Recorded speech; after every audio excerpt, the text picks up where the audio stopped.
Okay, so several years ago at this point, I made a video about The Hunger Games. It was my big Christmas movie that year, for some reason. And like, I always meant to make videos about the rest of the movies, but then, plot twist, I did not. But all the same, now the newest movie in the franchise is out, the prequel story of President Snow and how he became this guy who doing whatever he does. The book for this movie came out in 2020, and I have not read it, okay? So I'm just approaching this movie as a movie itself. So come along, kids. Let's take a walk and check out the new Hunger Games.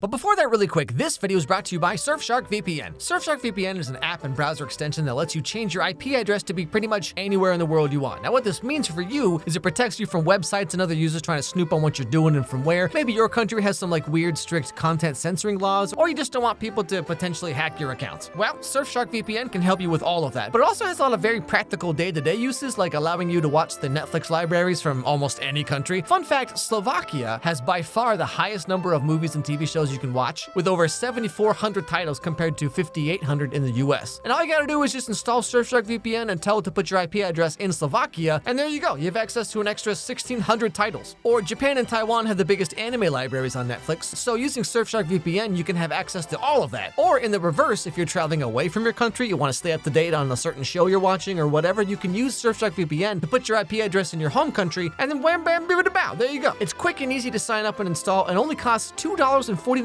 per month with a 2-year subscription. And so it barely costs you anything, really, and gives you access to all of this. And get this, you can use a single subscription on an unlimited number of devices. So let's say you and 4 other family members, y'all want to pitch in on one subscription. That means you get all of this for 50 cents a month. And right now, Surfshark's still doing their big winter deal. Enter promo code Myers to get 6 additional months for free. Never been a better time to join than right now. So click my link down below, use the promo code Myers, and take advantage of this deal right now. Okay, back to the show. As per usual, we start off with our main character, Coriolanus.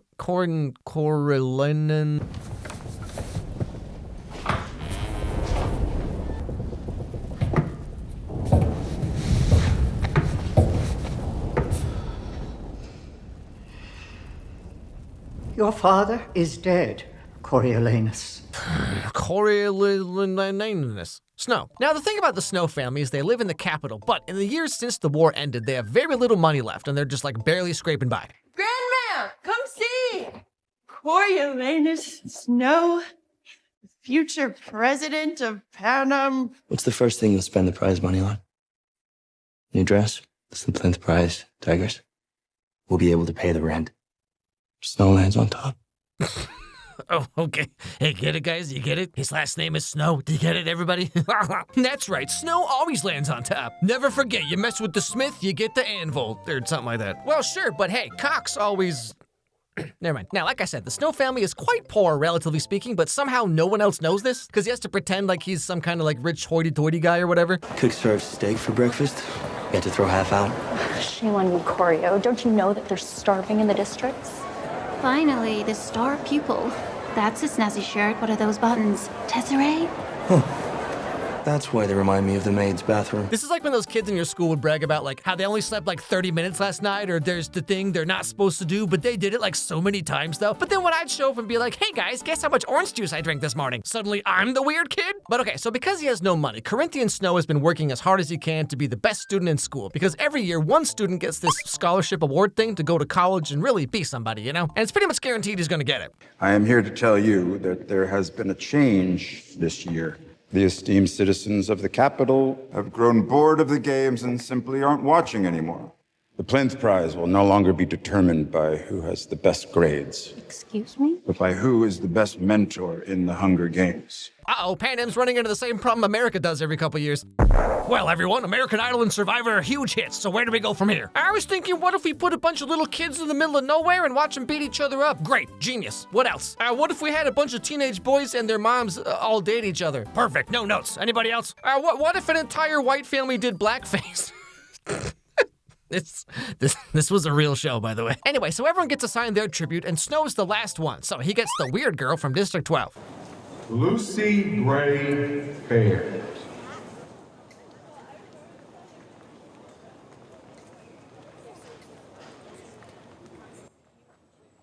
What is that dress?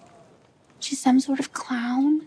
Yeah, okay, I've seen how you Capitol people look in 60 years, all right? Don't even start right now. So this girl is Lucy Gray Baird, and the first thing she does is hop on stage and start singing. And everybody's like, uh-oh, the weird girl's being weird again. Take my will. Capital says keep rolling. 'Cause it's just a rumor. You can kiss my ass! Well, she's mentally ill. Well, okay, is she mentally ill or just a theater kid? Trick question, same thing. But anyway, so Snow goes to pick her up from the train where all the tributes arrive, and one thing on his mind from talking to his cousin earlier is that, like, it's not so much about having Lucy Gray win the Hunger Games, it's more about, like, putting on a good show and getting people to watch. And doing this will hopefully get him chosen for the scholarship. So Snow hops into the tribute car cage thing, and then he gets dumped out with them into a literal human zoo. Oh, ow, ouch. Well, we'll give them a chance to stand up and catch their breath. I'm jealous of that entrance. I'm Lucretius Lucky Flickerman, a man who needs no introduction. You'll know me as your favorite weatherman and amateur magician. So I know a thing or two about getting laid, okay? So Lucy Gray and Snow just kind of like immediately connect and start working together flawlessly, holding hands, putting on a show for the cameras. I'm Lucretius Lucky Flickerman, but more enticingly, who are you, Lucy from District 12? I'm not actually from 12. No, my people are Covey. We're musicians by trade, and we travel from place to place as the fancy takes us. At least, we used to, before the peacekeepers rounded us up. I see. But now you're District 12. And so all this acting she's doing is because she's a performer by nature, okay? Which I totally get. But I feel like we hardly ever get any real look into like who she is or how she thinks about anything. Like she's by far the most interesting character in the whole movie. And there's like a lot of characters in this movie, okay? And like I'm not saying she needs to be broody all the time, but I just felt like her character was largely one note. What little we do get though is very interesting, but so brief. Hi, I'm a singer. Also, I'm a kidnapped orphan. Okay, bye. Anyway, so Cleopatra Snow gets taken out of the zoo and taken back to school, and they sit around talking about the best way to run the Hunger Games. Maybe Sejanus is onto something here. Maybe we should be viewing those tributes as human beings. If we need people to watch, we should be letting them get closer to the tributes before the games, to make the stakes personal. Who will watch the games if they care what happens to the tributes? Everyone. Well, hey, gold star for you figuring out how entertainment works. If people care about the characters, they'll care about the characters, which is kind of ironic given how this movie pans out, but whatever. Now, before the Hunger Games start, one of the tributes kills her mentor because she's taunting her with like water and food in the zoo. Wow, who could have predicted that outcome? And Snow starts to become friends with this game maker lady who is absolutely off her rocker. I want my enemies to see a rainbow of destruction engulfing the world. Will she die?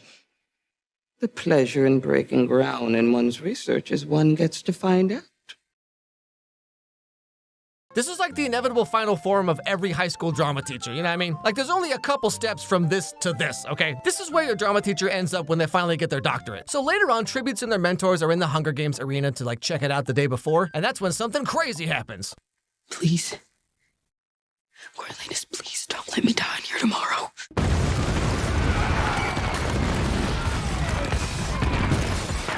So the arena gets attacked by rebels, and some of the tributes try to run, they get shot, Snow gets hurt, but Lucy goes back to save him because he's been nice to her this whole time. And then this takes their relationship from like 2 to 10 instantly.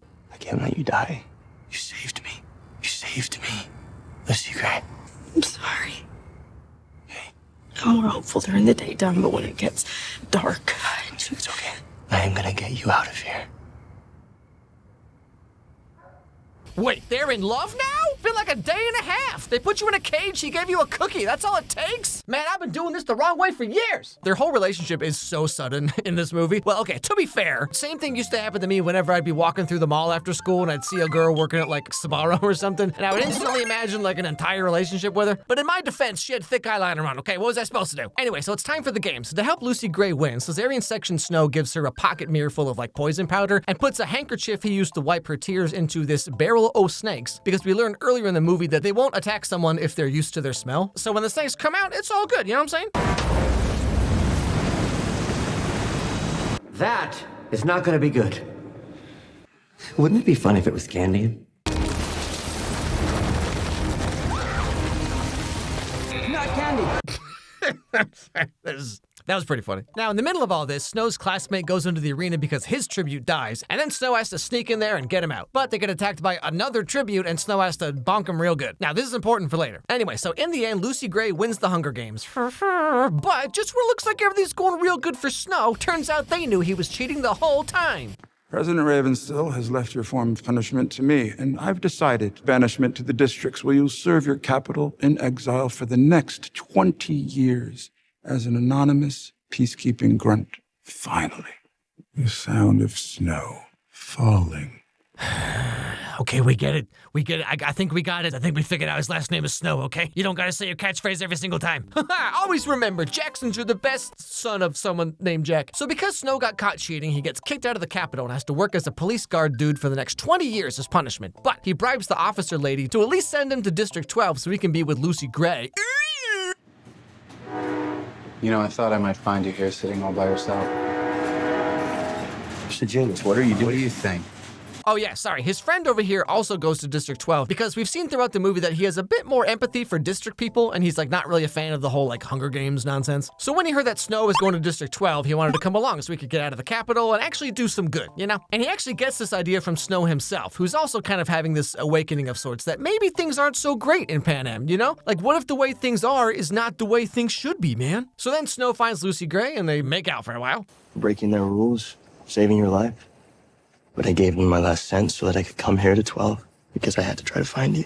You are not a killer, Lucy Gray. Yes, I am. Both of us are now. And they start hanging out and being all boyfriend, girlfriend, sitting in a tree, you know what I'm saying? Pretty little thing, but it's determined. Some people call it swamp potato, but I think Katniss has a much nicer ring, don't you? Oh, that's the name of the girl from the original movies. You know, back in the trailers, they showed this scene here, and like now seeing it in context, this is not at all what they made it seem like. But okay, so while Snow is here doing his thing, he sees his friend trying to help the people around them, and for some reason, this like really irks Snow, like so bad. Are you trying to help these people? Don't you think they need help? They lost the war, Sejanus. A war they started that made your family rich.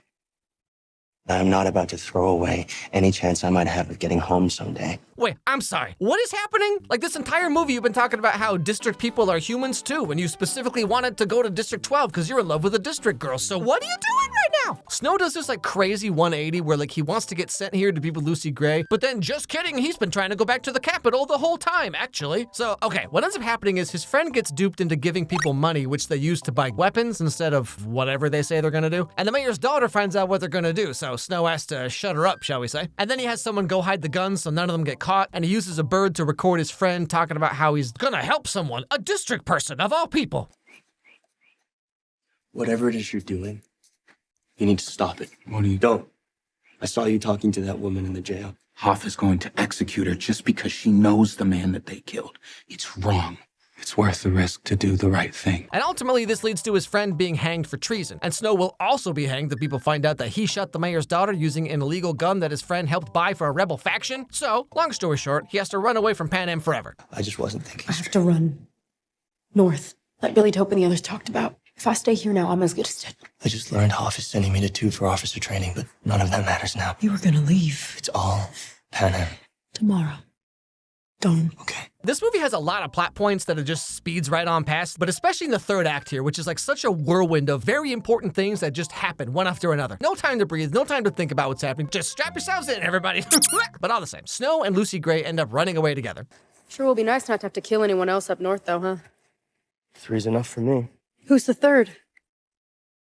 What? Person you killed, Coriolanus. He said you killed 3 people. I only know about 2. Do not lie to me. Who's the third? My old self. I'm sorry. I don't know what's going on with the camera lens here. Like, why does his shoulder look like 5 times bigger than his head? What is this? Anyway, so they run into this lake house place, and in there, they find the guns from earlier, and Snow realizes that if he can destroy them, aka the evidence of the crime, then nothing will tie it back to him, and he can just go back to the Capitol. Because, oh yeah, by the way, sorry, he's being upgraded to District 2 because he can read. I received the results from your aptitude test this morning. Looked over your training records, too. Your performance is exemplary.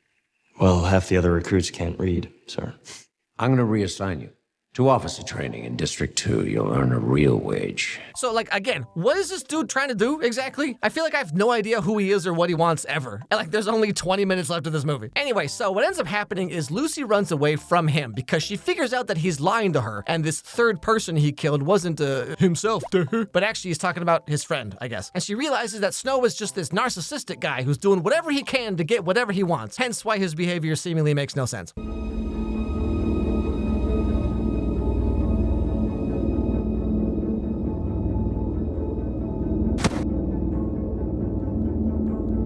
And then, long story short, we find out that Snow sent that bird recording from earlier to the game maker lady, who then decides to pardon him and make him work for her because she thinks he's gonna do really well at the whole like maniacal Darkwing Duck villain thing. What are the Hunger Games for? I used to think that the Hunger Games were punishment for the district. Then I thought they served as a warning to us here in the capital. Now I know the whole world is an arena, and we need the Hunger Games to remind us all who we truly are. You know, this movie makes it kind of seem like it's this like sudden plot twist that Snow turns evil, even though we already know that that's what happens. Like, he gets dumped by one girl one time and he's like, all right, guess it's murdering time. Now, I realize I'm being kind of reductive here, but it's just like, whatever Snow thinks he's going through in this movie, Lucy Gray goes through like 10 times worse. We're musicians by trade, and we travel from place to place as the fancy takes us. At least, we used to, before the peacekeepers rounded us up. I see. But now you're District 12. I know you missed me, Lucy Gray. Keep your hands off me right now. Get your hands off me. Her traveling caravan gets kidnapped and forced into District 12. Her name is picked as tribute because her ex-boyfriend's getting revenge on her. She has to directly and indirectly kill several people, and she just goes back home and she's like, well, them's the dice. Guess I'll go back to singing or whatever. Meanwhile, this Snow kid over here is like, oh, gee whiz, my family's kind of poor, my teacher's kind of mean, and my girlfriend dumped me, so guess it's time to murder everyone. So yeah, this is apparently how Snow goes from an empathetic, down on his luck teenager to this guy. My contacts inform me that she's disappeared, that the mayor might have killed her out there, but there's no proof. Look at you, heir to the Plinth fortune, nothing in your way. Snow lands on top. Would you freaking stop? But you know, if the whole thing is supposed to be about how Snow is actually just like a total narcissist who's manipulating everyone to get what he wants or whatever, I feel like he wouldn't even have thought that he killed anyone, actually. A narcissist would be like, well, the mayor's daughter brought it on herself, it wasn't my fault, and my friend guy was trying to rebel against the government, so it's my duty to turn him in. I've never actually heard anyone. They did it to themselves. But anyway, then we get the final scene of the movie.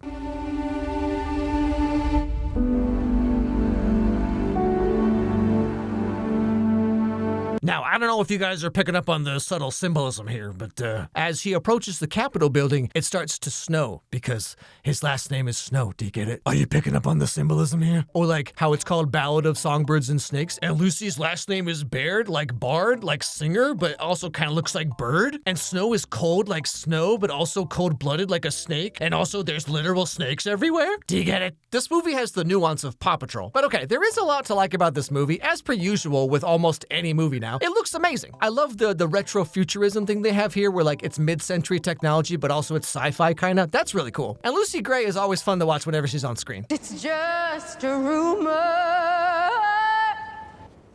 You can kiss my But the entire shtick of this movie is telling us how this dude turned into this dude. And like, somehow 2.5 hours is not enough time to actually show any meaningful impact on this character. They try to put so much into this movie that like everything feels very sudden and also very meaningless. Like, apparently in the book, Snow does a lot of internal monologuing about his thoughts and feelings about whatever, my dude. But they took all that out of the movie, so it just feels like Snow is really schizophrenic or something. I mean, the movie itself is fine. It's a great Hunger Games movie, but I think it kind of missed the mark on the whole reason it exists in the first place. Hey everybody, thanks for watching this video. If you liked it, please watch another one, because that's how the algorithm works. So click on this one that's being recommended to you right now, right here on the screen. It actually helps a lot if you do that, because like that's how YouTube knows that my videos are worth caring about. Also, if you have any movies or TV shows you'd like to recommend, send me an email at alexmyerscontact@gmail.com, and I'll put them on my absurdly long list of movies that I need to get to at some point. Anyway, hope I made your day a little bit better, and I'll see you all next time.